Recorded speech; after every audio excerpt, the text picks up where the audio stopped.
ce mec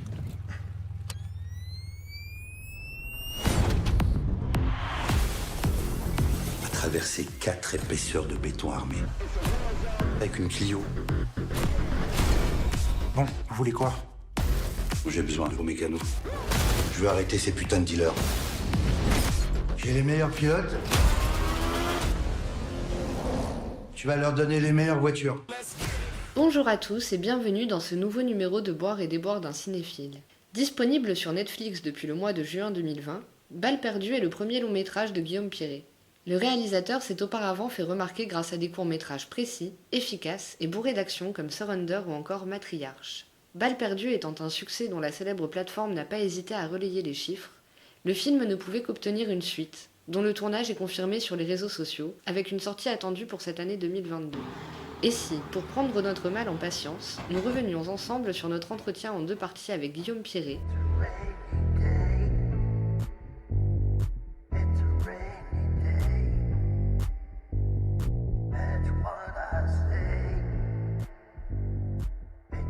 Guillaume, tu sembles vouloir retrouver une sorte de cinéma d'action à l'ancienne, chose que l'on pouvait déjà observer sur tes précédents travaux. Est-ce qu'il y a des influences cinématographiques en particulier qui t'ont convaincu d'aller dans ce sens ? Les courts-métrages, mon parcours de réalisateur autodidacte, sans moyens,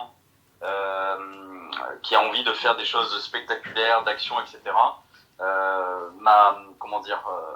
m'a canalisé dans ce truc-là, c'est-à-dire en gros le fait de travailler sans moyens, avec une seule caméra et de faire des courts-métrages d'action, ça oblige évidemment à faire tout en dur, tu vois, de manière artisanale, de tricher beaucoup, d'être toujours dans une espèce d'urgence pour qu'on s'ennuie pas et qu'on puisse mettre un maximum de choses à l'écran.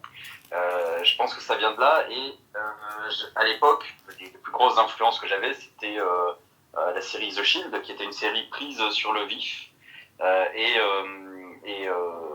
y a eu aussi le deuxième Bourne, La mort dans la peau. Moi j'ai toujours aimé filmer comme ça, mais du coup il y avait un film au cinéma et une série du coup qui me légitimait un peu avec mon caméscope un peu moisi. C'est-à-dire que je pouvais filmer sur le vif, je pouvais me débrouiller au montage. Il y avait quelque chose de... C'était des trucs très organiques, ça me parlait en fait. C'est une énergie qui résonnait beaucoup en moi en fait. Et donc du coup forcément ça m'a conforté dans le fait de continuer comme ça. Le fait que c'est Greengrass ou le réalisateur de The Shield, enfin les réalisateurs, se permettre de filmer l'action, quelque chose de très nerveux, et le faire sur le vif avec une caméra qui était un peu en retard sur l'action par moment, etc. C'était génial, je me retrouvais là-dedans en fait. Je me disais, ce qu'ils font eux, je peux le faire avec mon caméscope en fait. Tu as donc livré un film d'action, ce qui n'est pas le genre le plus représentatif de la production cinématographique française. Est-ce que tu cherches à faire un cinéma à l'américaine, comme Luc Besson, à la française, ou bien tu cherches juste à faire le cinéma qui te ressemble ? Bah, moi je pense que je suis un peu une somme de tout ça, c'est-à-dire que je me sens très très français, très attaché à notre cinéma, et en même temps j'ai beaucoup d'influences américaines, et je suis la somme pas de double culture, parce que finalement je suis très influencé aussi par les films asiatiques, etc. Donc je suis la somme de tous les films que j'aime, sans me demander si ils sont français ou pas. Donc je pense qu'au final je fais une tambouille qui est vraiment bien à moi, et sans essayer, je pense, de copier qui que ce soit. Voilà. Tout ce qu'il y a eu comme film d'action après Matrix, par exemple, qui se sont faits en France, c'était pas mal, effectivement. Ça donnait l'impression que la France pouvait aussi compter dans ce type de production. Et j'aimerais beaucoup qu'on continue à développer ça en France, parce qu'on a les meilleurs techniciens pour ça, etc. Donc forcément, voilà, j'ai envie de continuer à faire mes trucs en France, en fait. Le film est actuellement disponible sur Netflix. Est-ce que ton choix de privilégier la plateforme a un rapport avec le contexte sanitaire qu'offre la Covid-19 ? Ou bien tu avais peur que le film soit mal distribué et donc peu visible ? Bien sûr, le film s'est monté financièrement avec Netflix bien avant le Covid, etc. Mais de base, en fait, je connais un peu le sort des films de genre français. J'avais très très peur qu'ils soient mal distribués, tu vois, dans peu de salles, qui rencontrent pas son public. En fait, moi, c'était un peu ma hantise. Le film plaisait de toute façon à des distributeurs français, des producteurs français, etc. On sentait une vraie envie autour du film, mais Il y avait Netflix dans la liste aussi. Et moi, j'ai demandé à mon producteur qu'on aille les voir le plus tôt possible, en fait, parce que j'avais envie que mon film soit vu dans 190 pays d'un coup et qu'il rencontre son public immédiatement. Et comme je suis pas du tout un fétichiste de la salle et que je suis un très très gros consommateur de streaming, ça me paraissait extrêmement logique que mon film finisse sur une plateforme, en fait.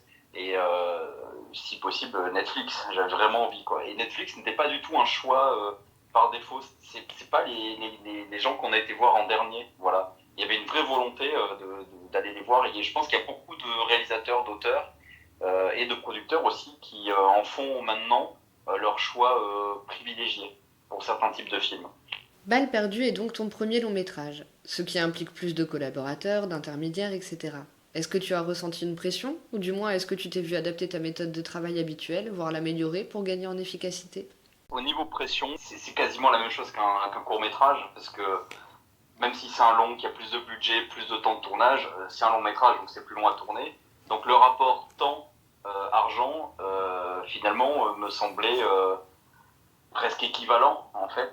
Donc on travaillait dans l'urgence, on savait que c'était intense, qu'on n'avait pas spécialement de temps à perdre. Je savais que ce que j'avais écrit et ce que j'allais tourner allait rentrer dans les journées de tournage dédiées à ça. Et donc du coup, je me suis retrouvé dans la même énergie qu'un court-métrage, en fait. Puisque en court-métrage, on faisait des choses déjà très très ambitieuses. Donc on se battait contre le temps, contre l'argent et tout. On se battait pas vraiment, on savait que ça faisait partie du deal. Et pour le long métrage, ça a été exactement la même chose, c'est-à-dire qu'on met tout l'argent à l'écran et on a des ambitions assez démesurées par rapport forcément à l'économie du film. Quand je dis on, c'est mon producteur et moi, Rémi Gauthier, le producteur du film. On travaille ensemble sur nos courts-métrages depuis des années et pour passer au long, on savait qu'on travaillerait dans ce même type de configuration. Et évidemment, ça permet de s'entourer de plus de gens talentueux sur un long métrage, d'avoir une vraie équipe. Donc il y a plus de monde, tout ça. On a des comédiens très investis que tout le monde connaît, etc. Donc c'est ça qui change en plus. C'est plus le rapport humain, il y a plus de monde, etc. Mais au niveau fabrication pure, c'est quasiment la même chose. J'ai un peu la sensation que les journées où on était dans l'urgence, dans le manque de temps, etc., ont donné au final des scènes les plus simples à monter et les plus intéressantes. J'aime bien travailler sous pression, m'adapter au dernier moment et pas être dans le confort, en fait. Tu aurais un exemple de l'une de ces scènes que tu trouves les plus intéressantes à monter ? Il y a par exemple, ça concerne moins les scènes d'action que les scènes de jeu, d'ambiance et tout. Il y a des séquences vers la fin du film où on est dans une ferme. Dans le film, c'est un moment qui dure assez longtemps, c'est-à-dire qu'il y a plein de scènes qui continuent, mais tout ça a été tourné en une seule journée, c'est-à-dire du moment où Lino et Quentin arrivent à la ferme, tout ce qui s'ensuit, la mort de Quentin, Lino qui trouve la voiture sous le tas de fumier, le coup de fil à Reski, le moment où Lino va fabriquer les harpons. Tout ça est filmé en une seule journée, une grosse journée. On était en fin de tournage, on avait plus beaucoup de temps. Et c'était une journée où il y avait une canicule, on était dans le pic caniculaire, donc on était vraiment dans la région où il fait 46 degrés. Alban avait ce jour-là aussi une gastro et en plus il avait sa veste, donc du coup lui il ressentait la chaleur plus. Donc en fait c'est le genre de journée où on se dit autant se mettre en sinistre. On le fait pas, et bien on l'a fait quand même. Il fallait rentrer beaucoup de minutes utiles, comme on dit, et c'est rentré d'un coup. Le fait de travailler dans l'urgence, ça permet aussi de donner un cadre et de se recentrer sur les choses importantes. Et du coup, c'était quasiment du tourner-monter, voilà, et ça a marché. La monteuse était ravie, moi aussi au final, et j'aime beaucoup cette partie-là du film. Pour ton prochain film, dans quelle direction voudrais-tu aller ? On pourrait maintenant s'attendre à ce que tu fasses ton propre Rio Bravo, comme a pu le faire John Carpenter avec Asso, ou Florent Siri avec son Hit Gap. J'aime le cinéma d'action, mais j'aime avant tout le cinéma d'aventure généreux, spectaculaire, qui propose des défis un peu techniques, enfin en gros d'en mettre plein la vue à l'écran. Moi à terme j'aimerais énormément faire un film de science-fiction, c'est pas les mêmes budgets et tout, donc je suis le genre de réalisateur moi qui pense beaucoup à l'économie dans laquelle il est sur le moment, et là par exemple je sais faire de l'action avec pas grand chose. À terme j'espère que j'aurai des budgets budget plus important et que je pourrais faire mon Star Wars s'il y a moyen. Évidemment, ça c'est un rêve, mais c'est autre chose. Donc du coup, je pense que je vais continuer dans l'action, dans ce côté un peu blockbuster. Voilà. J'aimerais vraiment qu'on ait des blockbusters en France qui ne soient pas des comédies. J'aimerais vraiment des trucs populaires d'action, tout simplement, en mode premier degré, bien sûr. Donc revenir à un canevas plus classique pour la France, comme on pouvait en voir dans les années 70. On peut penser notamment au film Le Marginal de Jacques Deray et son lot de tôle froissée. On a perdu ça tout d'un coup et du coup tous ces techniciens sont partis former des gens aux États-Unis. On a perdu ce petit pan de notre patrimoine, quoi. Dans les années 70, il y avait des films que je considère comme des chefs-d'œuvre, comme le Vieux Fusil. Il y a eu La Horse avec Jean Gabin. Il y a des films comme ça qui sont aujourd'hui qui seraient considérés comme des ovnis, voilà. Mais à l'époque, c'était un peu la norme de sortir ce type de film, quoi. C'était logique. Comme quand tu vois Jean-Paul Belmondo qui faisait ses propres cascades 30 ans avant Tom Cruise finalement.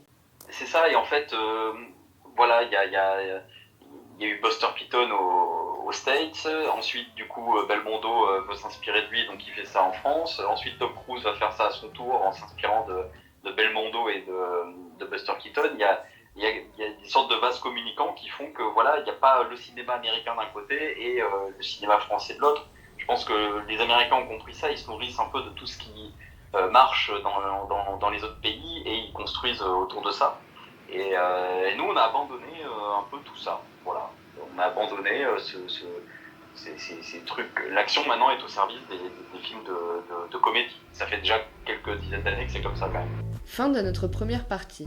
Si le contenu vous a intéressé, n'hésitez pas à vous abonner et à partager le contenu autour de vous. Merci d'avoir suivi la vidéo et à bientôt pour la seconde partie de notre entretien.